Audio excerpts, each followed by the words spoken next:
उज्जैन नगरी में स्थित महाकाल ज्योतिर्लिंग शिव जी का तीसरा ज्योतिर्लिंग कहलाता है। ये एकमात्र ज्योतिर्लिंग है जो दक्षिण मुखी है। इस ज्योतिर्लिंग से संबंधित दो कहानियां पुराणों में वर्णित है, जो कुछ इस प्रकार है। आपने हमारे चैनल को अभी तक सब्सक्राइब नहीं किया तो सब्सक्राइब बटन दबा के हमारे चैनल को कीजिए सब्सक्राइब और भारतीय मान्यताओं पर आधारित तथ्यों और कहानियों से जुड़े रहिए। आइए आगे बढ़ते हैं और शुरू करते हैं महाकालेश्वर ज्योतिर्लिंग की कहानी। सबसे पहले शिव पुराण में वर्णित कथा के बारे में जानते हैं। शिव पुराण की कोटि रुद्र संहिता के 16वें अध्याय में तृतीय ज्योतिर्लिंग भगवान महाकाल के संबंध में सूत जी द्वारा जिस कथा को वर्णित किया गया है, उसके अनुसार अवंती नगरी में एक वेद कर्मरत ब्राह्मण रहा करते थे। वे अपने घर में अग्नि की स्थापना कर प्रतिदिन अग्निहोत्र करते थे और वैदिक कर्मों के अनुष्ठान में लगे रहते थे। भगवान शंकर के परम भक्त व ब्राह्मण प्रतिदिन पार्थिव लिंग का निर्माण कर शास्त्र विधि से उसकी पूजा करते थे।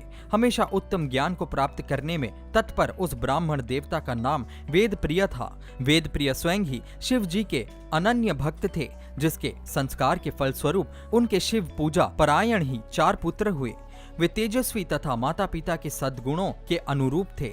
उन चारों पुत्रों के नाम देवप्रिय, प्रियमेघा, संस्कृत और सुवृत थे। उन दिनों रत्नमाल पर्वत पर दूषण नाम वाले धर्म विरोधी एक असुर ने वेद, धर्म तथा धर्मात्माओं पर आक्रमण कर दिया। उस असुर को ब्रह्मा से अजयता का वर मिला था। सबको सताने के बाद अंत में उस असुर ने भारी सेना लेकर अविंत यानी कि उज्जैन के उन पवित्र और कर्मनिष्ठ ब्राह्मणों पर भी चढ़ाई कर दी। उस असुर की आज्ञा से 4 भयानक दैत्य चारों दिशाओं में प्रलय काल की आग के समान प्रकट हो गए। उनके भयंकर उपद्रव से भी शिव जी पर विश्वास करने वाले वे ब्राह्मण बंधु भयभीत नहीं हुए। अवंती नगर के निवासी सभी ब्राह्मण जब उस संकट में घबराने लगे, तब उन चारों शिव भक्त भाइयों ने उन्हें आश्वासन देते हुए कहा, आप लोग भक्तों के हितकारी भगवान शिव पर भरोसा रखें। उसके बाद वे चारों ब्राह्मण बंधु शिव जी का पूजन कर उनके ही ध्यान में तल्लीन हो गए। उसने ज्यों ही उन शिव भक्तों के प्राण लेने हेतु शस्त्र उठाया, त्यों ही उनके द्वारा पूजित उस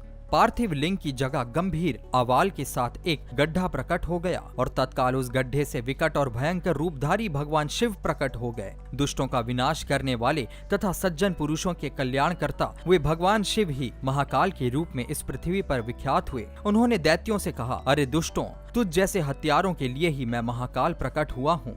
इस प्रकार धमकाते हुए महाकाल भगवान शिव ने अपने हुंकार मात्र से ही उन दैत्यों को भस्म कर डाला।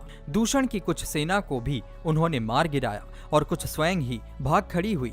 इस प्रकार परमात्मा शिव ने दूषण नामक दैत्य का वध कर दिया। जिस प्रकार सूर्य के निकलते ही अंधकार छट जाता है, उसी प्रकार भगवान आशुतोष शिव को देखते ही सभी दैत्य सैनिक पलायन कर गए।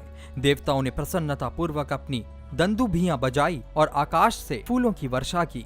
उन शिव भक्त ब्राह्मणों पर अति प्रसन्न भगवान शंकर ने उन्हें आश्वस्त करते हुए कहा कि मैं महाकाल महेश्वर तुम लोगों पर प्रसन्न हूँ, तुम लोग वर मांगो। महाकालेश्वर की वाणी सुनकर भक्ति भाव से पूर्ण उन ब्राह्मणों ने हाथ जोड़कर विनम्रता पूर्वक कहा, दुष्टों को दंड देने वाले महाकाल शंभो, आप हम सबको इस संसार सागर से मुक्त कर दें। हे भगवान शिव, आप आम जनता के कल्याण तथा उनकी रक्षा करने के लिए यहीं हमेशा के लिए विराजिए। प्रभो, आप अपने दर्शनार्थी मनुष्यों का सदा उद्धार करते रहें। भगवान शंकर ने उन ब्राह्मणों का सद्गति प्रदान की और अपने भक्तों की सुरक्षा के लिए उस गड्ढे में स्थित हो गए। इस गड्ढे के चारों ओर की लगभग 3-3 किलोमीटर भूमि लिंग रूपी भगवान शिव की स्थली बन गई। ऐसे भगवान शिव इस पृथ्वी पर महाकालेश्वर के नाम से प्रसिद्ध हुए।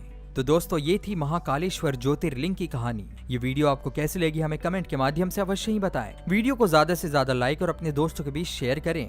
और भी ऐसे भारतीय मान्यताओं से जुड़े कहानियों के बारे में जानने के लिए देखते रहिए इंडियन रिचुअल्स।